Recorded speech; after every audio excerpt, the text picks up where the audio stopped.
roofing materials and roofing types. What the hell are they? How do we know? Chris, you've been doing this a long time. My friend, what are we talking about today?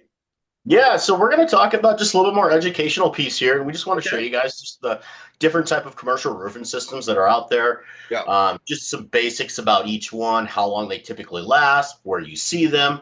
Right. Just because we come across all these, of course, when we work in dealing with insurance claims. Yes, we So, do. On commercial aspects of roofs and buildings, we see all of this stuff. And roofers, don't come at us. This isn't for you. This is really more for your insureds that you can show them this video or they could see this on their own and understand what goes into some of this stuff. We're not going to get too in depth. We could talk about it for literally hours and still not be done. But we'll mhm. just show you some stuff and kind of go from there. So, Chris, what are we doing today on that? Yeah, so here we go. We're just going to show you guys kind of some different type of commercial roofs, and we're going to kind of just give you just a little brief about each one here so you guys fully understand and kind of the durability for how long they last for each one too. So first one we have in the top left there is metal roofing. Yes, metal So roofing. So this comes up a lot in regards to functional versus cosmetic. If it's hail damage, do you have a cosmetic waiver, a metal mhm. exclusion? Any of those things are pretty much the same thing. But metal lasts for a long damn time. And unless it is damaged by hail, it should last a Mhm. lifetime. But you'll start noticing if you get hit with hail and it leaves indentations that are big enough to crack the coating that's on there from the manufacturer, it can start to rust and create holes. So just be aware of that. Absolutely. Built up Yeah. roofing, this one is fun. Built up roofing, tar and gravel, similar-ish, not the same. But built up roofing is they just put ply after ply after ply after ply. Yeah. And instead of mechanically fastening it or something like that, usually it has ballast or big ass rocks on top that hold the membrane Mhm. down. It is actually a super durable roof. The issue with that is it is a very heavy roof. You're already putting a roof on top of your building, then you're adding these stones that are what we call potato-sized river rock, and Mhm. that's heavy. It's super heavy, and a lot of municipalities don't even allow it anymore.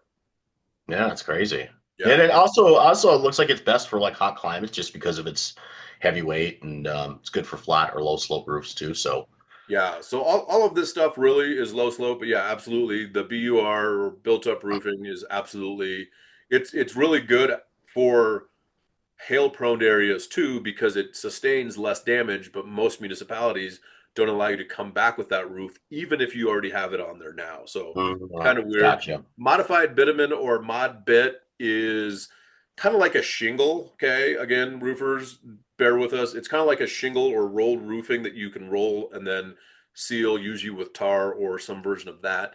That is actually a pretty good roof, but I think there's better roofing systems that you can put on your property, your building in Mhm. Colorado because of the size of hail that we get up and down the front range. If you're on the western slope, it might be a little bit different, but if you're on the front range or pushing out east, I don't know if that's the Mhm. best solution.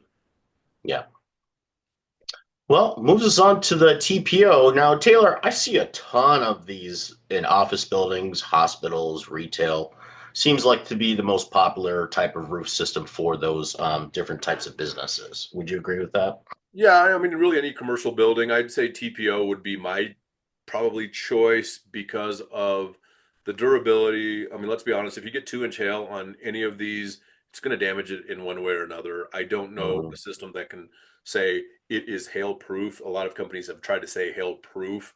None of them are hail proof because if the hail is big enough, it is for sure going to do damage. But TPO is a good option because of the utility and the fact that it's not black like EPDM.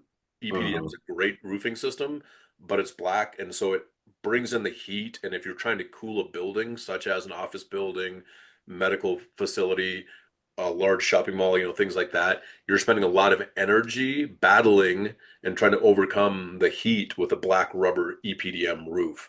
So TPO Mhm. is a great choice. I think if I was a property owner, that is probably what I would put on if I was in a warmer climate or somewhere that got a lot of sun.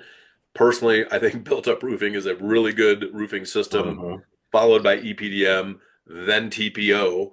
But because those two have their negatives, I would say TPO probably is the best option. Now, PVC and TPO, very similar. I know manufacturers like to say they're so much different because of this, this, and this, and this. Mhm. It might be the case, but when I get involved on a claim, they damage pretty much the same. So Yeah. I'm throwing that out there. Yeah, and I think we see a lot of these too because, they are great for chemical resistance. So a lot of restaurants, buildings with grease exhaust, you Definitely. see a lot of this in those industries. So, Yes, 100%. and then we have SPF. Yeah, you put it on there twice because it's so important. Is the Yeah. spray polyurethane foam SPF? It usually is a spray foam with some sort of coating on top of it to Yeah. reflect the sun. I don't really love these roofs in a Colorado environment, and interestingly enough, sometimes birds will eat it. It's weird. What? Yeah, it's Wow. weird, but I've actually witnessed that. So just be aware, all of these roofing systems and types have a place. So none of them are bad. They just Uh-huh. might be bad for a specific installation. None of them are perfect, but it might be perfect for your installation. And so your requirements. So just understand that high Uh-huh. elevation changes things, low elevation changes things, storm prone area changes things, a repair versus a replacement. That changes things as well. The last one we're going to talk about is EPDM. We've already kind of talked about it a little bit. It's an amazing roof. It can withstand a lot of damage, but again, I have seen holes in EPDM rubber roof, 60 mil from hail. Wow. Adjusters love to say, well, hails are like balls, they're round. Not always. They're very often spiky hail that can Uh-huh. penetrate any of these roofing systems, minus the metal, depending on how big it is, the hail. And so just understand that all of these are going to be damaged by a certain size and velocity of hail, no matter what region you're in. But you Mhm. can do things to mitigate the possibility of a probably soon roof replacement. One thing that I will share with you regarding metal roofing, it is an amazing option, but if you have a metal exclusion or cosmetic waiver, whatever the heck you want to Mhm. call it, and your roof gets damaged and you don't replace it, it looks terrible. That's all I'm going Yeah. to say. Yeah. You get those Yeah. nice dents. Yeah. So, And you can see it from a mile away because the sun hits it at the right time of the day and you can see all 60,000 of the hail hits. But yeah. that's just a quick synopsis. Hopefully, that's helpful for you as the insured property owner, property manager. And you Mhm. can share this video if you're a contractor with someone that might need to see it. You guys, we appreciate you and thank you so much for liking and commenting and sharing our information, our videos. We're trying to get this message out to 1 million people that need it so we can build an army that can fight the insurance companies so we can empower property owners, contractors, and property managers. Thank you so much for being here. We appreciate you. We'll see you on the next one. Thanks.